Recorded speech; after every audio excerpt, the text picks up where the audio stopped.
So our first guest this week is Ryan Milliken, who is known as a diesel drag racer, a big diesel shop, but he's also the track operator of Emeraldcoastdragway down there in the panhandle of Florida. It's Ryan, welcome to the show. Thanks for having me, guys. So, obviously, a lot of tracks are coming back online and getting back to drag racing. What have you guys experienced with your facility with timeline with this whole crisis? Have you guys had to shut down, run private rentals? What's kind of been the action over there at Emerald Coast? Well, we did shut down for just a little while, probably a week to 10 days, basically until I could refit and come up with some rentals. And basically it took some time for the racers to get for the racers to be away from racing for a little bit, and they started itching, wanting the place to race. So before I knew it, I was opening roughly twice a week on average for track rentals. I limited it to 10 cars, not 10 people, because that rule makes no sense at all. And it also doesn't specify where 10 people could be. So our track is 36 acres total. So 10 people on 36 acres is 3.6 acres for every human. And there's no logic to that at all. So the nearest a lot of space, Ryan. Yeah, hello. The nearest guideline that I could come up with was FWC, the Florida Fish and Wildlife. They released a rule, or a guideline rather. I don't even know if it's a rule or a law or what these things even are, but they released a thing for the boaters, and this is an outdoor thing for the boaters. No more than 10 people per boat or per boat group, and they had to be 50 feet away from each other. So that was the only thing that I could come up with that had anything to do with any sort of distance versus people or anything like that. So we talked to our attorney, had him look over everything, told him what we wanted to do, and we went forward with that. Hey, everybody stay 50 foot apart. And so we had one car come up to the head of staging at a time. Thank you. Bunches here. One car come up to the head of staging at a time, and the time slips was right there on the start line, so their crew could grab it.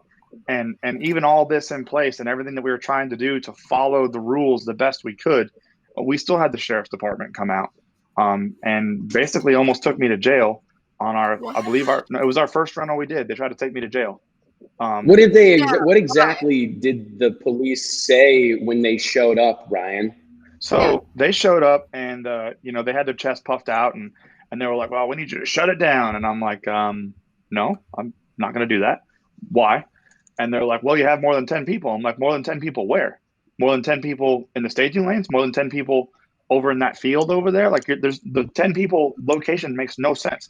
I'm standing here at the start line in this racetrack. There's less population density than there is if I'm sitting in my living room, because I have neighbors. My house is so close to my neighbors, I can almost reach out my window and touch it. So the 10 people rule makes no sense until you can tell me 10 people where. I'm not following that. That makes no sense. That's illogical. So if there can be 500 damn people inside of Walmart, why can't I have there's probably 25 people there total, figure 1 or 2 people per car, and 1 to 2 people per car, plus the crew we had there, safety equipment, all that stuff. So anyways, they're like, well, you're violating a lawful order, and if you don't shut down, we're going to jail. And I said, well, obviously we have a disagreement, because this is an unlawful order and I'm not shutting down. So you do your job, I'll do my job. And if you got to take me to jail, then so be it. We'll talk about it in front of a judge. But either way, I got to go. So either you go away or I'm walking away. So have a nice day. So cooler heads prevailed, I guess? I wouldn't say that. I actually called my attorney while they were standing there. I said, hey, man, I think I'm about to go to jail. And he was like, number one thing I need you to do is don't be yourself. Don't tell them to go F themselves. And I was like, oh, it might be too late. So either way, another deputy showed up. I guess it was his sergeant or whatever, and basically reiterated what the first guy said. So I reiterated what I said and said, hey, I've looked this over. I believe we're following the rules. So these people are not doing anything wrong. We're outdoors. This is outdoor recreation per the Florida guidelines. That's allowed. So we're outdoor recreating. And then that was one avenue, was outdoor recreation is what we decided we were operating under. And then secondly, almost everybody out there doing private testing is in the automotive industry, which was a necessary, what is it? The essential. Deemed essential. Yeah, deemed right? essential. Yeah, so we're out there. This is automotive industry. and we are testing our repairs and upgrades on these vehicles. So this is another thing, so we're flying under the radar like 3 different ways as to why we can be here. And he's like, there's more than 10 people, you're breaking the law. And I'm like, okay, well, I'm not shutting down. So whatever you do. We're fans of law enforcement here on same. Burnout, and we really are. But it is disappointing, Ryan. Yep. I mean, just because the pressure that this whole situation with the coronavirus has put on small businesses, and I'm lumping drag strips into that. And it is frustrating for me in this moment to hear someone like you that's trying to earn an honest living, having to contend with that type of thing. And it really is, I hate to hear it, Ryan. I'm glad that you're here with us today and not in any further trouble, but man, that's tough to hear. Well, I'm a very strong supporter of law enforcement. In fact, the county that is at the drag strip is the same county that's at the shop down here.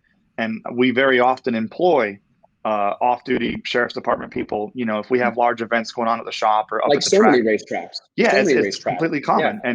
And the guys that were out there, I don't even know if they truly believed what they were even trying to enforce. It's like they came out because it was their job. And I'm like, guys, like I said, you do what you got to do, and I'm going to do what I got to do. If you got to arrest me, then so be it.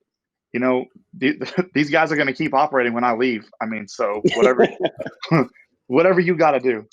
So how have the racers reacted to what the changes you've made and what you've had to do to make the races happen, like the guidelines and everything? And how did they react that day? Have they been, obviously they've been excited about it, but other than that? The racers that day, they were, of course, like, standing probably just within earshot, 50, 60, 100 feet away. And they apparently, if I went to jail, everybody was dropping what they were doing to go follow me up there, and they were going to have 25 people at the courthouse trying to bail me out at once or something. I'm sure that wouldn't have went down very well either. I think you earned some cult hero status with that. Like, hey, we're drag racing. You can take me to jail if you want. Yeah, when you take me to jail, they're going to keep drag racing. Exactly. I tell you what, you earned some customers that day.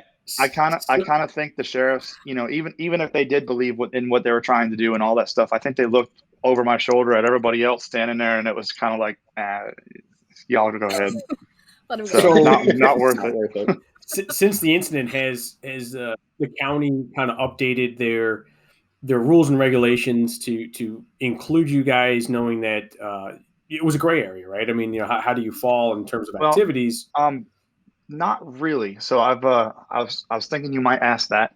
The nearest, so and that's the biggest struggle that I've faced this whole time. I had to cancel a pro mod show on May 2nd. We ended up doing a big bracket race, like 5 days notice, and it was record attendance, cars, but I only had like 300 people through the gates. So by no means, with that kind of spectator attendance, would I have been able to pay for a pro mod show. But the bracket race was, like I said, 158 cars. That is the most I've ever seen at Emerald Coast Dragway. Our average is in the low hundreds. So. Wow! But congratulations, man. That's awesome. Oh, thank you. It was the racers just wanted a place to race. That's back to her question. That's the biggest thing. These racers are happy for whatever I can do, whatever we can put together to get those gates open, let them get out of their house and get some testing, just get back to some bit of normal. I mean, I had racers calling me, asking me for the gate code because they brought their grill out and their camper, and they just wanted to go up to the track on a Friday night and cook some hamburgers. And I'm like, we're not running tonight. And we just want to get out of the house. Grilling at the house is boring. I'm like, here's the gate code. Y'all go ahead. Send some pictures. That's awesome. So, okay. So the biggest issue that I've had is that there has been no specific guidelines for me to fall under. So the first time that I went out and operated and I thought I was good, I almost got arrested, right? So I started digging deeper and deeper into what we can and can't do and what we're considered as a business venue and how we're supposed to operate. So looking up this is from the Florida FL Gov website. It's a document. It's a bunch of pages long. It's like the reopening, safe, smart, step-by-step plan for Florida's recovery. It talks about, and we're in the phase 1 of the reopening thing, right? Plan phase 1, encourage appointment only or scheduled use of equipment. So instead of having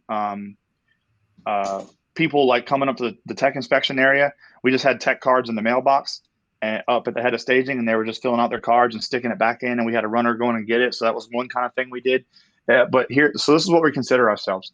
It says recreation, state parks, public beaches, large venues, which that's a racetrack, right? So large venues, i.e. movie theaters, concert halls, auditoriums, bowling alleys, arcades, playhouses, casinos, and all this talks about indoor, this is all indoor stuff. These venues should utilize strict social distancing protocols and should not operate at more than 50% capacity. But hold on, what's the capacity of an outdoor venue? 36 acres. How do I even figure that out? I've looked that up repeatedly, and I spent hours, and I found the end of the internet and all sorts of weird rabbit holes, but I could not figure out what Florida considers the capacity per acre of people. Is it limited to like how many bathrooms I have? Is it limited to how much asphalt? Like, is it limited to my bleachers? Like, what is my capacity at 36 acres? I mean, the best I looked up, there was some sort of like, and this is like a thing for concerts. It was like max capacity should be like every person gets their own 5 square feet bubble, but like having plenty of room is and that's so it doesn't get turned into like a mosh pit type status, right? And so based on those rules, my capacity, if I gave everybody 5 square feet, it was something, I don't remember the exact number, so don't quote me, but it's something really ridiculous, like 75,000 people. Okay.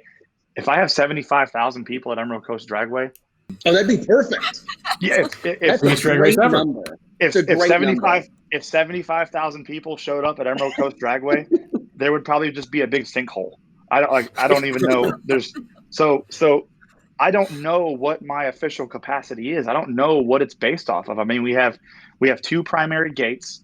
I don't know if it's based off of how many bathrooms, how many. I don't know. I can't get an answer out of anything from anybody on that. So you can just make it up, and I guess that's what you work with. So try not to go to jail. And let's see. Yeah, exactly. So and that's why the 10 people rule makes no sense. So if we're 10 people at a venue, I mean that just makes no sense at all. I think for me, it just speaks to the absolute, not taken up for lawmakers or anything, but I think we're just operating in completely uncharted waters. And I mean, I know that those people, the CDC and all these local governments are doing their best, but I think what I see here, and this is something that permeates many businesses and many different things in our lives, is just a lack of communication, right? We have to, there has to be more effort made to understand the very unique needs of these different businesses and these different venues and everybody. And I'm sure these people are taxed and they're doing the absolute best they can, but it's an absolute must that people are able to earn a living here in 2020, whether there's a pandemic or not. We have to have businesses open and generating revenue, employing people. It's super important, Ryan. And I really appreciate your perspective, as I'm sure as exhausting as it has been digging all the way to the end of the internet, trying to figure out this stuff. It is an interesting thing to talk about. And I think we'll all probably be a little bit better for the experiences that we've had during this pandemic whenever things hopefully return to normal. So Ryan, thank you again for joining us, man. It's a wild time out there, but we surely appreciate you doing everything you can to get racers spinning tires at the racetrack this weekend. Just getting out of their houses, making some noise, smelling that race gas and tire smoke is what these people want. So we're doing our absolute best. God's ears, brother. It was painful. I think we're on the upswing of this. I know Ozzy Moya down at OSW is opening up Friday. I know he's been hurting down there, asking me how I'm getting away with it. And, I told him that he told me that I needed to ask permission from my mayor, and that's what he was doing. I'm like, I'm not asking permission to follow the rules that are put in front of me in black and white. I'm going to read them, and if I think I fall within them, I'm going to operate. And he was like, well, you're going to go to jail. I'm like, so be it. Here we are. I mean, that's how bad we want to go drag racing. Is everybody out there listening? Is the question that when they were out there giving me a hard time, this was the question that I had to ask. What law have I broken? What violation of a law are you going to charge me with? And what is the fine? What is the penalty? I mean, you're going to write me a ticket, or what is it? Because this is a guideline. I mean, when did we become felons to jail? When did we become felons for breaking guidelines? And he's like, well, it's a governor's order. I'm like, that doesn't make it a law. I'm no law student, but don't laws have like a way bigger process that have to be put in place, as opposed to just a guy waking up one day and saying nobody gets to wear a black shirt, it's illegal today? No, I'm not interested. Like, that's stupid.